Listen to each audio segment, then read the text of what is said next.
안녕하세요. 네, 반갑습니다.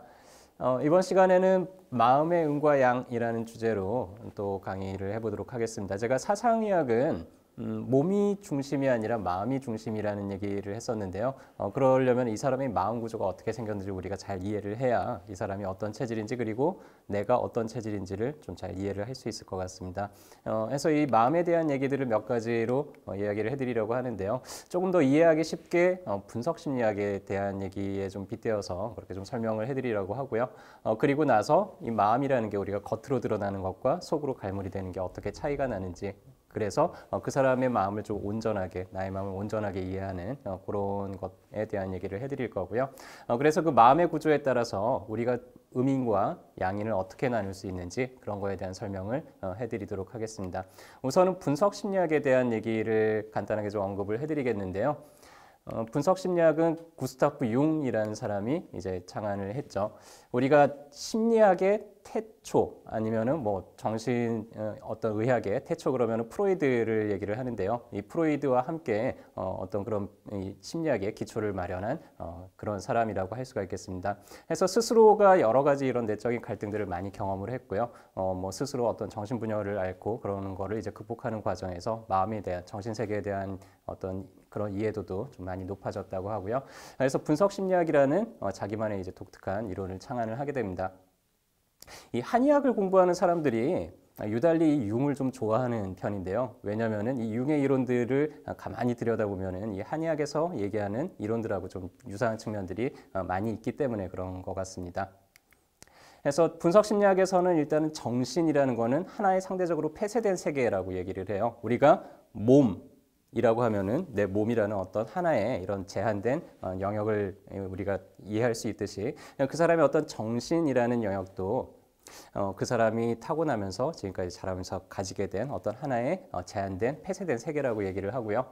그리고 정신 에너지라는 개념을 쓰는데요. 이 정신 에너지는 오감을 통해서 자극을 받은 그런 자극에 의해서 끊임없이 성장하기도 하고 또 재분배되기도 하고 소멸되어 가기도 하고, 그래서 우리 한의학에서 얘기하는 어떤 기의 개념하고 좀 상당히 유사한 개념이라고 할 수가 있겠습니다. 이 정신 에너지가 가지는 기능하는 원리가 몇 가지가 있는데요. 우리 물리학의 법칙하고도 상당히 유사한 측면이 있어요. 일단은 대립이라는 측면은 왜 우리 물리학에서 작용과 반작용에 대한 얘기를 하죠. 우리가 어떤 물체를 밀었을 때 그 물체는 오히려 반작용으로 나에게 또 힘을 가하는 것처럼 우리가 어떤 거에 대해서 어떤 에너지를 사용을 하게 되면 그에 대한 어떤 반대적인 에너지도 좀 같이 나타나게 됩니다. 가령 예를 들자면 이런 거예요. 우리가 바깥쪽으로 되게 사람들을 막 비난을 하는 게 있을 거예요. 가령 사람들이 왜 이렇게 소극적이야? 저 사람은 왜 이렇게 뭔가를 진취적이지 못하지? 라고 우리가 바깥쪽으로 다른 사람들을 비난을 할 때 우리가 더 많이 떠안게 되는 면이 있어요. 내가 늘 날마다 사람들한테 좀 소극적이라고 비판을 자주 한단 말이에요. 그러면 내 스스로는 어떤 자아상을 조금 더 가지게 될까요? 내 스스로는 보다 좀 적극적 보이기 위해서 또 적극적으로 활동하기 위해서 그렇게 애를 써나가게 되겠죠. 그래서 이런 융은 이런 어떤 자기 안에 있는 대립되는 이런 자아상들이 에너지를 생성하고 이런 갈등으로 인해서 어떤 에너지가 표출이 된다고 얘기를 했습니다. 가령 우리가 누군가를 너무나 한때 사랑했어요.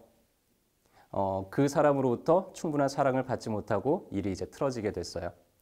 자, 우리가 증오와 사랑이라는 거는 어떤 면에서는 상반되는 에너지 같기도 하지만 우리가 그 사람을 너무나 미워한다는 뜻은요.